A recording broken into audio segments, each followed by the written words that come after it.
Hey guys, Bjemson Darius, aka BJ here from Dear Dad Podcast. Now, when I started this podcast, I wanted a platform where I can record and upload my content very easily. I didn't want to go through any hoops to get my podcast out there. When I did start my podcast, I was on a different platform. But after I was introduced to Anchor not once, not twice, but over 3 times by my close friends, I decided to give Anchor a try. I must say, I absolutely love it. Not only is it easy to use, but I am able to record, edit, post, and publish all my episodes right there on the app or the site. I was able to transfer all my episodes onto Anchor in less than 5 minutes. That, for me, was unbelievable. Oh yeah, here's the best thing of all. It's free.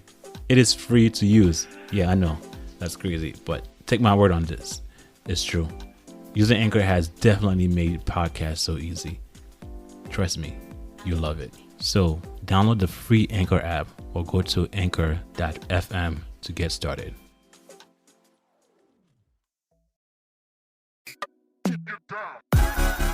Hello, you beautiful people. Welcome to the Dear Dad Podcast, a platform where you can come and express yourself, whether through poetry, spoken words, essay, or simply a live conversation. This is all dad talk. I'm here for you. Let's go. Hello? Yeah. Yeah. You hear me good? Better now. Okay, good. Hello, you beautiful people. Thank you again for joining me at the Dear Dad Podcast. My name is Bjemson Darius, aka BJ. And today I have another privilege of having one of my siblings online with us again. And this one is my younger sister. And I must say younger because I'm the second oldest again. So everybody after me is going to be younger, except for my older brother, Piggy. So I just want to say I'm very honored. I'm very thankful for the time that she actually take to talk to us. And this is a different dynamic. And I know I can't speak Creole that well, and she doesn't speak English that well. So it's going to be a different dynamic. So we can change it around a little bit. So before I can talk anymore, guys, I wanted to introduce you to my little sister, Fafa. Hello. My name is Stephanie Darius, aka Matador. That's the name of my husband. I'm happy to be with you tonight. All right. We call her Fafa, but her name is Stephanie, which is fine. which is fine. All right. So Fafa. So I'm going to just jump into the first question.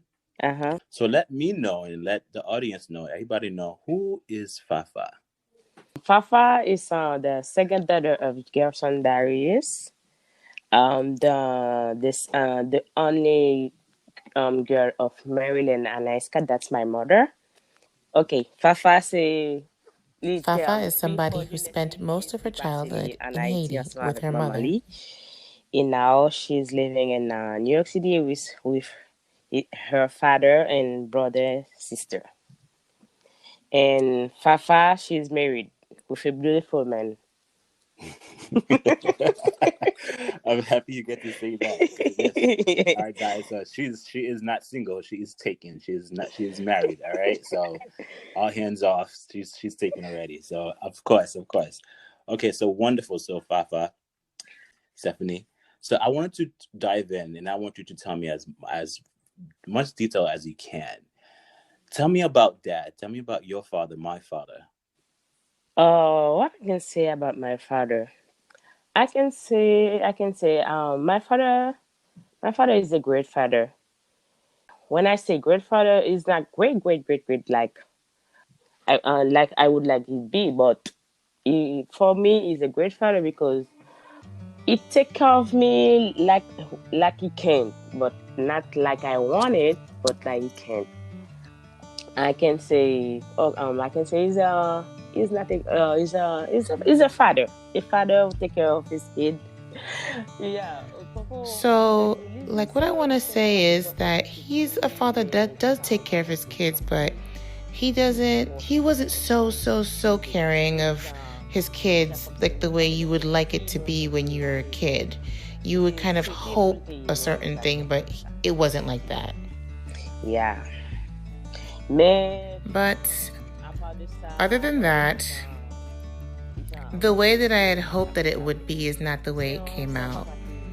for me, if my father had better means or more possibilities, I think he'd take care of his kids. But because he didn't have a lot of means, he did what he could do or what he could find to do or what's possible for us. Yeah. That's what I can say about him. Okay, so what is your first memory of my father?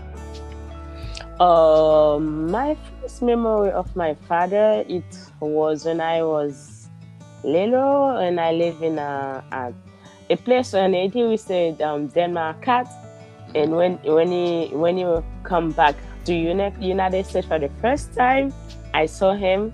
I was so happy to see my father, and I now I talk about that. I remember when I saw him. How do they say? Little stars were in my eyes because I was so happy to see my dad since it was the first time I saw him, and that really made me happy. I think I was 5 or 6 years old. 6 years old, I think. Yeah. I was about 5 or 6 when I saw him, if I remember correctly. Wow. So when he left Haiti, I didn't remember any of it because he left when I was about 3 or 2 years old, but I didn't really know him. But it's when he came back that I finally saw who my father was, because he left when I was so young. Okay. So besides that, I know you were telling me about when you first saw him, you had like, stars in your eyes because you just saw your father for I wouldn't say the first time, but that's just the memory you have of him. So I wanted to move forward and ask you the next question. The next question I have for you would be, what are some great memories that you have of Dad? Some great memory. I don't have too much some great memory because I didn't really live with him. You know that it just come sometimes and it to see us. But the only great memory I have with him, it was in 2010 after the earthquake. When he came, remember that at this age I was when after the earthquake he came and I see how he take care of us or he care about us, and I say that's and we go to the beach together and enjoy ourselves after that. That's one of the great memories. I have one more. When I was little, he brought me some toys. And I was he brought me some toys, and that's make me happy to have those toys, because when you're in Haiti, everything is luxury. And when your father bought those things for you, it make you happy. Yeah, that's the memory I have with him. I don't have any. So that's all. So explain to me when you saw him for the first free time, or whenever he came to Haiti and you saw him. Explain to me how he acted towards you and how you felt towards him, and whenever you get to see him, was it more of an excitement? Did you get excited, or did you get like, I don't know, what kind of a feeling were you feeling whenever he was around? Oh, yeah. Well, every time when he came to visit me in Haiti, I always excited to see him, because I told myself he's the only way I can see him, because he's not living with us. It's the only way I can see him, and I'm gonna do my best to have a good time with him. Yeah, but when he came, I can say that he make me happy. Yeah. Yes. I don't know, but because when you grow up without father, and when you see your friend have their father with them, and you say, "Oh, I would like to see my father today. I would like to touch him," but the day you see him, you forgot. You forgot everything, and you say, "No, I have to enjoy this day." That's it. That's it. Wow. Would you say that you are a daddy's girl? Yeah, I can say that. I can say that. I can say that. Mm, that's good. That's good. What is it about him that you feel like you are a daddy's girl? It's strange because, when you grow up with your mother, my mother was really strict. She don't play. Mm-hmm. And when my dad come to United States and he never, she never beat me. Mm, She give me everything I want. I don't know if it because she didn't see me this for a long time. He give me what I want, and he give me money. And I don't know. He give me what I want when he came. that's good. That's good. So I wanted to ask you with dad. I know at times, a lot of times that he wasn't there, and especially during school time, and maybe sometimes there was money issue that was going on that he couldn't be there. Pretty much that there's a time that he was not there. I wanted to ask you, does his lack of presence or his presence had an effect on you? Do you understand that? No. Okay, so présence papa, Uh-huh. parce qu'il n'est pas là, même s'il était là, est-ce qu'il était affecté? Que j'en étais affecté? Oh, yeah. So his presence did affect me a lot because it wasn't really easy when a kid is growing up with just one parent. Despite being with the mom or with the dad, you're gonna miss one of them eventually. I remember when I was a teenager, and I told myself I don't need a husband or a father for my kids like my dad. Mm. I don't need it because I saw what that's meant for me when you don't have your dad with you. That's hard. I say when I grow up and I have my husband, and I don't need a man like daddy. No, he's a good guy. He's a great guy, but I don't need a man like him. Mm. Because parce que on connaît. Because even when he did come, he would make us happy, but a lot of times we spent a lot of time in having struggles. Really, we passed some time where we were struggling.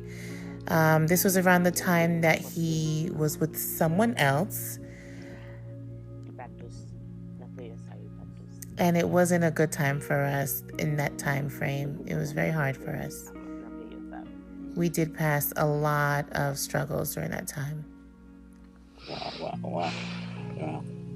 Yeah. And do you still think about that today? Does it still affect you today? Yep, it is. Always when I talk about that me cry. Really? Yeah. I'm sorry. Because it wasn't good. Okay. Yeah. I know with Elias and myself, and and even with John, I was talking to him. I was talking to Peggy, and I just wanted to. There's a lot of stuff between all of us that we do that's similar. There's a lot of stuff that sometimes we laugh a lot, we scratch our head a lot the same way. There's a couple of things that we do similar, and I wanted to find out from you if you know that yet. Do you know what kind of characteristics that you have in you that you see in Dad? I don't really see. I don't know. I don't really see any. I don't know. No. I don't know if someone see it, but me no. Nah. Nah. So what are some stuff that he has done that you choose not to do? Have a lot of kids that he have. Okay.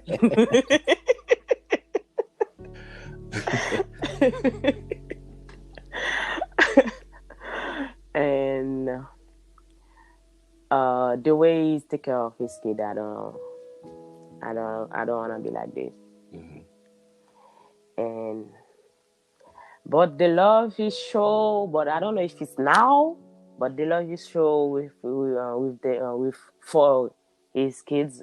But yeah, that's it's okay because I think, and I'm pretty sure he love all of his kids. But the day when he take it over the all of us, nah. Mm. What else? No. And you think that because he didn't have a good upbringing was the reason why he didn't know how to be a parent? Yeah, I can say that, but not 100%. Okay. Not 100%, but 50%. I can say that. And do you know about his past? My father. Mm-hmm. Okay, what I know about his past? I know he is a man of woman. Okay. I know he's a man who he like enjoy himself, and I know I know he loves everybody. What else? I don't know that. That's all. That's all. So I know that you said in the beginning of this podcast that you are married, that you are off the table now, which is really good. I'm happy to hear that. I wanted to find out that when you were dating, or before you met your husband, even when you met your husband, did you find that it was challenging to find a potential husband while you were dating other people, or before you found your husband? Was it difficult to find a husband because daddy wasn't around? No. It was a little difficult for me to find a partner because I was poor when I was a teenager, but I was pretty also. Okay. It was, and I'm still pretty. it was difficult for me to find a husband, a partner. But it was difficult. But and I told myself I need a husband. I need a partner. Everything but suffer like my daddy. No. The first time I met my partner, I told my daddy about that. Okay. Did it have an impact on you? Did it have an effect when you were dating guys? To tell you the truth, my father wasn't there, but, as a Christian and growing up Christian, I attend church regularly. But God was, gracious enough to put a spiritual father in my life. So if my biological father wasn't there, I at least had a spiritual father in my pastor. So I focused on him as my father, and it's the grace of him and the friends of my mother that, I'm able to really know my father despite our relationship not being perfect, but I didn't hate him and he didn't hate me. It's not that I wouldn't talk to him, but I do. So when it was time for me to make a choice, how do I say this? For me to make a choice in a partner or a spouse, I took a lot of precaution. So what I did is I put together criteria of the type of person that I would want to be with or who I want. Yeah. Ever since you were young, you already had an idea of what kind of woman you wanted to be. So any guy that comes next to you, you say, well, this is what I'm about, right? Yeah. That's good. What kind of woman did you want to become, and are you that now? I want to become a woman who have respect for everybody. A woman who everybody respect. What I mean when I say a woman, uh, our society give you a model of woman. You know what I mean? A model, yeah. They say, yeah, they say a perfect woman is a woman who get married, who have kids, who does things like that. If you get married and have kids, and that's mean you're a great woman. But me, I would like to be a woman who study, who have some. How do I say this? I would like to be a woman who studies or has an education or a background or have more than what I have now. I want to be able to have a means to help other people, help people who are in serious need, like children, people who just can't, because I really like children a lot. And I don't know how to say this in English, but even when I was young, I've always said that I wanted to be a pediatrician. Yeah, a pediatrician. Because I just wanted to take care of children and take care of the sick children. There's always been my dream, and it's one of my biggest regrets today. You know, when I was younger, I wasn't surrounded with that environment to push me or to focus on my goals. Now it's a little bit late. It's not too late, but it's almost like a blurry dream. It's something that's just so unattainable right now, but if I had the possibility to help people, that's exactly what I want to do. I want to be able to help my family and all of my friends.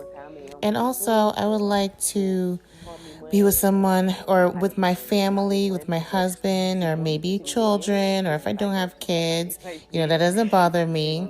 But I do want my family to be a family where we can help people,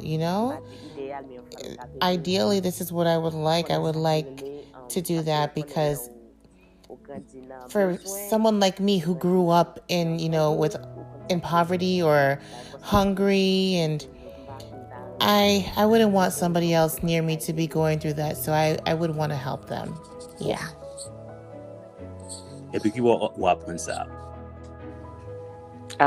So where did I pick up wanting to help people?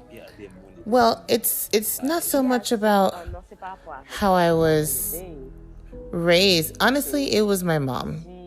Because if my mom didn't find somebody to, help her with us, I don't know where we would be. For telling you the truth, my mother, she is my hero. Mm-hmm. She's my heroine. I don't know how to say that in It's a hero, yep, you got it. Yeah, she is. Because she's done so much. She's done a lot of stuff in order for us to be where we are now. Yeah, beside my father, she does it. She did a lot. Mm-hmm. Yeah. So that's why, if at any point, if I've got means or something to help her, I will give it to her, without a doubt. Drop of a hat, first person, I would always give her what she wants. See, I think my story and your story, or our stories, is pretty much similar too. And that's why I like doing this podcast, because I didn't know anything about that. And I'm learning so much. The way you're talking right now, that you want to be a pediatrician and give back, and because of how you live, you didn't want anybody to live that way. No, it's not good. Yeah, so and that's how I am. And what the situation with my mom, having 6 kids plus her, living in the condition that we were living in, was not good. So for me, and again, just like you, if it wasn't for somebody that was helping us out, that was helping us in the house, and that was helping us with the food, or just mentally, if it wasn't for somebody else, it was pretty much my Uncle Franz. Okay. If it wasn't for him, we would not be where we are right now. And just like you said before, if somebody didn't step in and help your mom out, you wouldn't even be here, because she didn't have the help that she needed. So even our story is parallel. Our story is similar, because for me too, whenever I see somebody that's hungry, I always want to do more. I want to either give them food or take care of them. I don't like seeing people suffer. Yeah, that's really bad. I don't like it. So I always want to do more, and I always want to see what I can do. And that's the reason why me and my wife Jessica now, that whenever we trying to do some stuff, whenever we just holiday time, that we go to the homeless shelter or we give food away. Yeah. We're trying to do whatever we can, because that's how it is for me. Because I know how it was to be hungry. I know how it was to go a day without food at time, or when we had to go Yeah. to after school to eat. Like I knew that. I know the suffering. So I don't Yeah. want anybody else to do that. Yeah, you know, when you're talking at when you talk now, I remember some days we wake up in the morning, we have nothing to eat. Mm. Nothing. Nothing. And you just wake up, we brush our teeth, and we're waiting for our mother to come home with something. And when she went out, she said, okay, I'm coming. 1, 2, 3 p.m., 3 p.m., and she coming at 6 or 7. She come with sometimes someone give him, yeah. Here it's change, some change, Mm-hmm. and she bring some she bring a little bottle of oil and a package of white rice Mm-hmm. and 2 avocado, Mm. and she cook it and we eat it. You know, this day I don't know. For me the food was good. Mm-hmm. the, the food was good. The white rice with the avocado. Mm-hmm. Yeah, I enjoy it. I don't know why, but it was a delight. But thanks God. Now it's the past, but it's still there. Yeah, it still hovers around. It's still around. It still Yeah, affects. It still affects you. yeah, It still affects you. And I'm so happy that, I mean, I'm not happy that it happened. I'm just happy that we are able to share that, because I went through that too. And to wake up and not have food in the house. And my story was like, sometimes I would have to go to sleep because I didn't there was nothing to eat. So in yeah. order for me to make the time pass, I go to sleep so I can like make the time pass We by. drink some water. You drink some water and go to sleep. Go to sleep, yeah. Or for me, another thing would be, because it's never enough space and never food in the house. What I would do is I always go out. I'll go to my friend's house and maybe eat there, or just hang out and just play out in the yard or play in the park. Like, I just don't come home unless I have to. So because I know there's never enough, so I just always find a need to just I always want to leave the house. So Yeah, I remember that. So just not having enough food, that I would have to sometimes go to sleep. yep. I remember also my mother she still have it.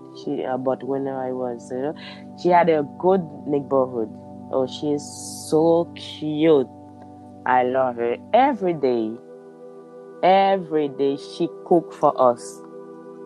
She cooked for us. She brought a big bucket of food for us. Mm.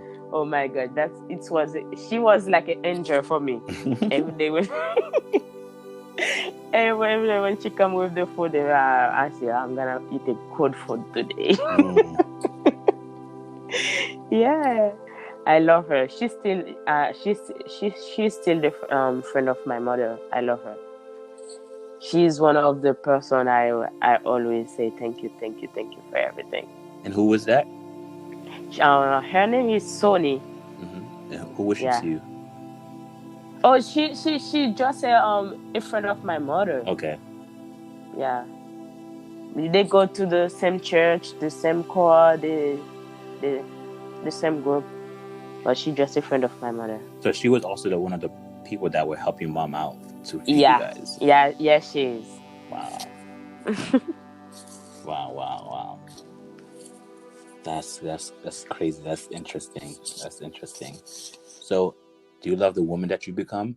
And if you don't, are you working to becoming that person? I love the person I become, but I'm gonna working more to become a better one. Okay. You know, when I come in the United States, I say, yeah, I know I would like to come in the United States younger. but it wasn't possible. Mm-hmm. But now I'm an adult. I have to work hard to give myself what I want. Okay. Yeah, because I don't want to stay here, live with paycheck by paycheck. I want to say I have my own business, or I work on a place I have money to take care of myself and travel where I want when I want. Mm. That's what I want. I have to say that I'm very, very proud of you. I'm very proud of because you came and you just, I don't know, you're just so focused. You learned the language, English language, real quick. You're able to like read at certain point. Now you're able to talk the language, and now you're talking about, having dreams of traveling and doing those things, which is really, really good. And I'm very proud of you for Thank you. doing these things. I mean, it's not impossible. You have to have dreams in order for you to go places. And I see that you're going places, and I know that you are determined, and you can do it. And I see that you can do it. It's only a matter of time before you start flying and going wherever you want to go, and just like doing whatever you want to do it for. But for right now, I know it's a little bit more difficult, but you're doing it, and I'm so proud of you. I'm so happy that you're doing this. Thank you. Thank you. You're welcome. You're welcome. Okay, so before I know that, I asked you what kind of woman you wanted to be, and I also want to ask you. And I know you're not a mom yet. You're a wife, but you're not a mom yet. And I wanted to find out that you also said you wanted kids. So do you have an idea what kind of mom you want to be? I can say I want to be a mom like my mom. Okay. Yeah, a mom who fight for his kids. Mm-hmm. A mom who take care of his kids. A mom who went out to find where's the food, who take care, give education for his kids. Yeah, I want a mom like my mom, mm-hmm. and better than my mom. Mm-hmm. Yeah, that's the mom I wanna be for my kids. And a little more relaxed, but my mom wasn't relaxed. She was so strong. Yeah, I heard your mom is very, very strict. Yeah, she's really, really strict. Really strict. She said, nah. She don't play. And you think the reason why your mother was so strict, and I don't want to get off topic, the reason why your mom was so strict was because, dad wasn't around? So she had to be the dad and mom? Yeah, she said I have to be dad and mom and at the same time. Yeah. Even though my dad wasn't there, she said, nope. I'm not going to call your dad. Some mother against, I'm going to call your dad to tell you this shit. No. I said, no. Even though your dad say yes, I said no. Yeah. Wow. So as an older brother, I know you went through a lot of stuff personally, and I just wanted to find out, as an older brother currently, not from before, but now, as one of your brothers, I wanted to know, as a brother, what would you want me to do for you?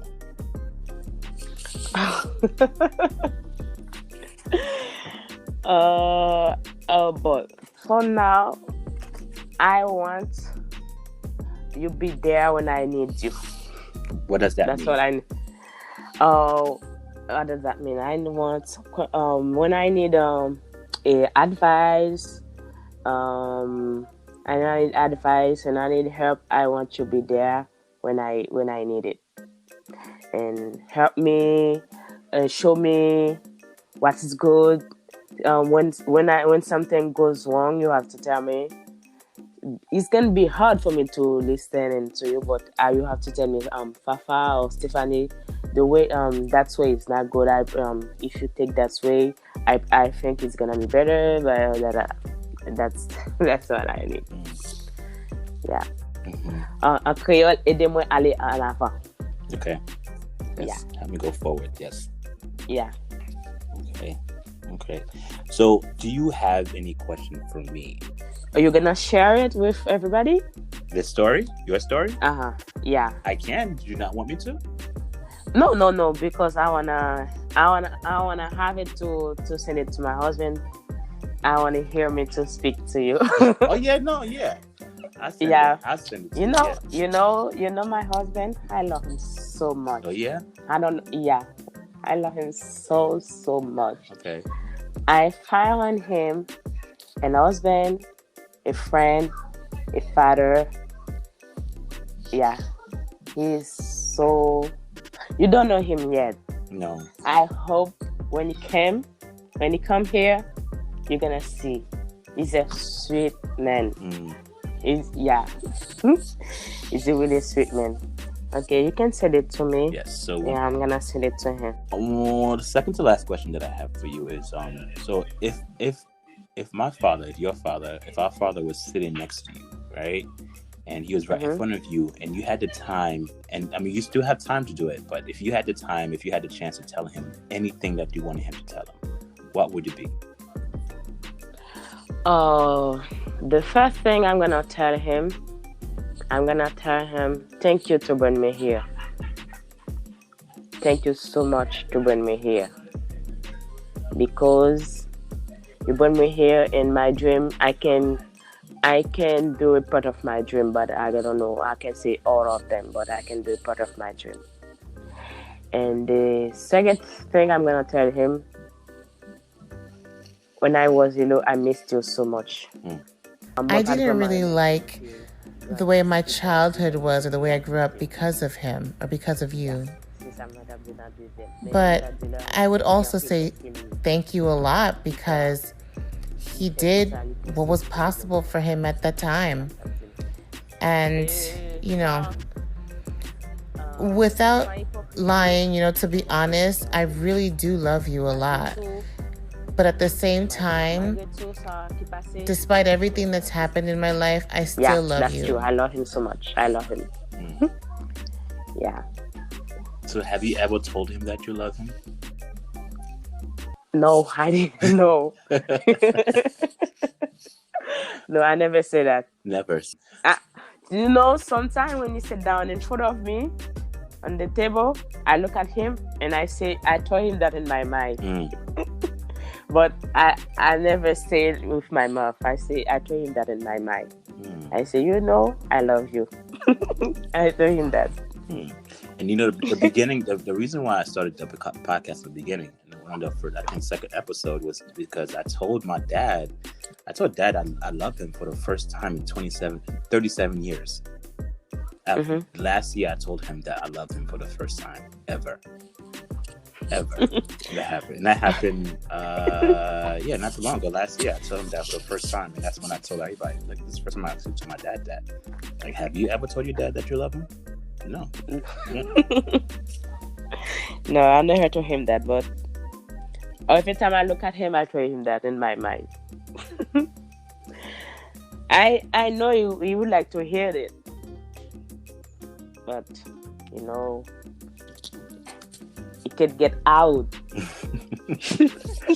And why do you feel like it's so difficult for you to say it to him?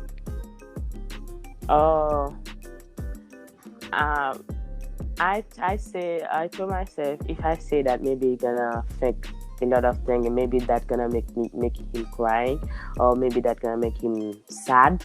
I don't want to be sad and think about something else and say, why she told me that now. I don't make him sad. That's why I don't think that. Well, I'm gonna tell you, it's not gonna make him sad. It'll make him happy, because I think he's thinking that he's a horrible father. I think he's thinking that he has a lot to do. He has a lot to make up for. I think he's thinking, no, it's not an horrible father. No. I think he might be thinking that. But when we tell him that we love him and that we appreciate him, then he might feel a little bit he's okay. Because right now he might feel he want to make up a lot. Or maybe I'm gonna try to tell him that. I'm gonna tell him, I love you. Oh, you gonna try? I'm gonna try. That's true. I love him. That's true. I love him. Every day when I wake up, every night when I day when I wake up, I say, oh God, don't kill my father, and don't kill my mother. Don't kill anyone I love, because my heart can't. Even when I think about death, I start to cry.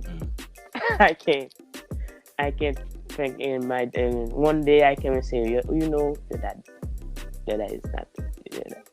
I think I'm gonna get crazy. Well, that's the reason why that I try to do this thing now. That's the reason why I tell him I love him now, because I don't know if I'm going to see him tomorrow. Because if he passed away tomorrow, then I won't have time to tell him anything. That's why I'm encouraging you and everybody else, that, especially my siblings, that you have a chance to tell him that you love him. Tell him now. You want to have a chance to tell him, look, I'm mad. Tell him now, because he's not promised tomorrow, and you're not promised tomorrow. Tomorrow you might wake up, he might be gone. I might be gone. You might be gone. So why do you want to hold on to stuff that we could possibly say when he's here? Just ask him a question. Just tell him. I'm pretty sure it would help him, and it also would help you too. So maybe you can let's try to change that. Yeah, maybe I'm gonna try. Try and change it. So you will let me know when you actually tell him that you love him, right? Yeah. Okay. Because I know that's big, and I know that's difficult, because that's not something we grew up hearing from our parents. Yeah. So it's hard to say, but I'm telling you, when you say it, you're gonna feel okay. You're gonna be okay. Yeah. I'm gonna try. Yes, just try. Give it a try. If it doesn't work, you can say it's my fault. No, I'm not gonna say that. I take responsibility for it. Yeah, I'm gonna try. So he's here now, and I want to encourage you to just talk to him. I know he has a lot to say. I want to hear his story. But while he's here, whatever's in our heart, whatever you're thinking about, just ask him. Just tell him. Because right now I don't think he want to hide anything. He will just tell us whatever we want to hear. That's true. Yeah, just ask him and see what he says. He might be surprised about what he said.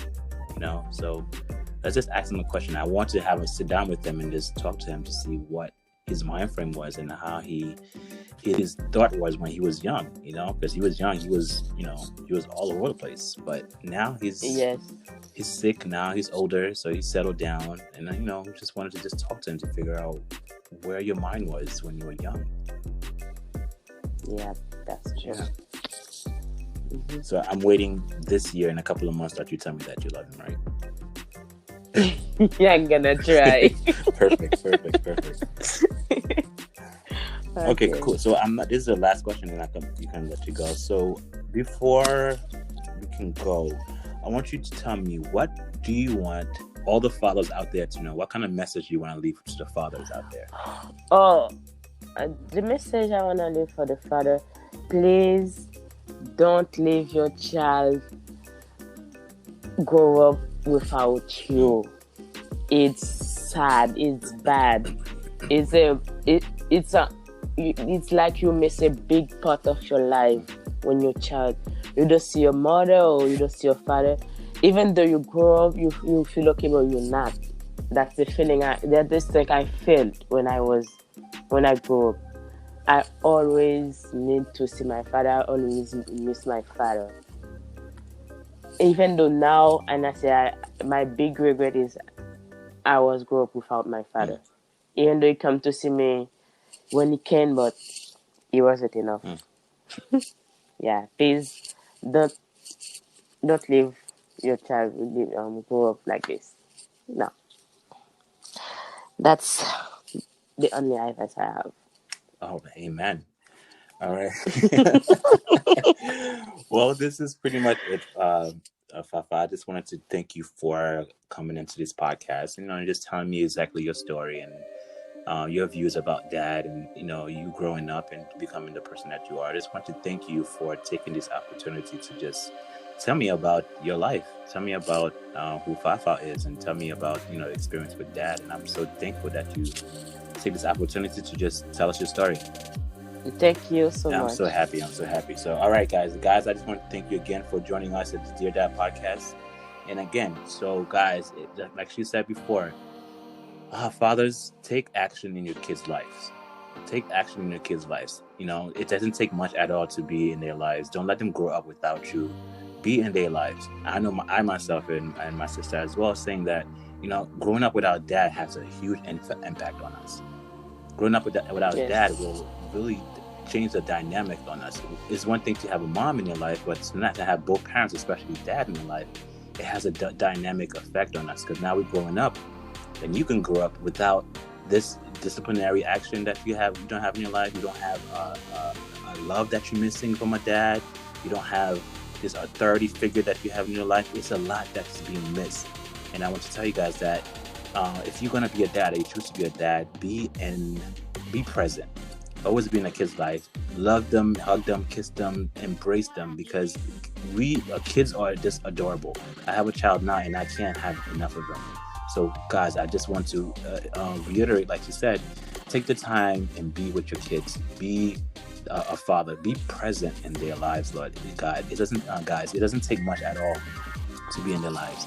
So, take the time, be in their life, and be a father. Be a dad. It's one thing to be a father, but be a dad in the kid's life. If you can't do that, if you're not prepared to have kids, don't have kids. But I want to encourage you to be in their kids' lives, because it makes a difference. It can better their future and help them become a better person. And I want to thank my sister Fafa for coming and being so vulnerable, so open, and to let me know what she went through, and the stories that she went through, and being just an amazing person. She's growing up. She learned the English language within a year or so. She was real quick. She's gonna get her education, and I'm telling you, within a couple of years or so, she's gonna be flying all over the country. And I believe in that, and I know she's able to do that, because I can see the determination in her. She has a good head on her shoulders. She's a sweet person, a beautiful person, and I know she would do the difference. She would go the distance. And I want to encourage each and every one of you guys to flap your wings and fly. Go wherever that you want to go and do whatever that you need to do. But don't forget to be a dad. Don't forget to be a mom. Don't forget to be a father in your kid's life. It matters, because now is the time that it matters. Once they grow up, it's going to have an impact on them. But now you can set the foundation.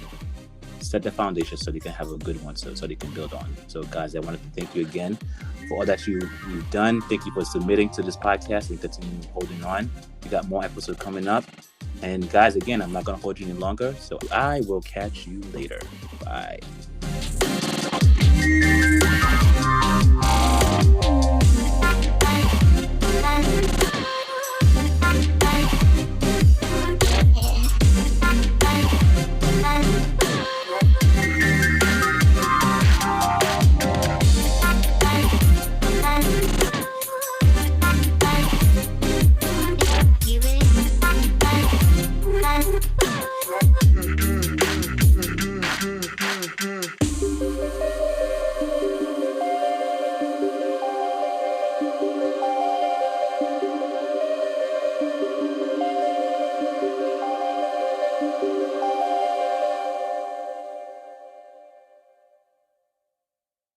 And now, a little moment with Elias.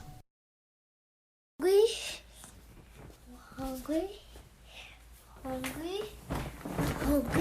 You what?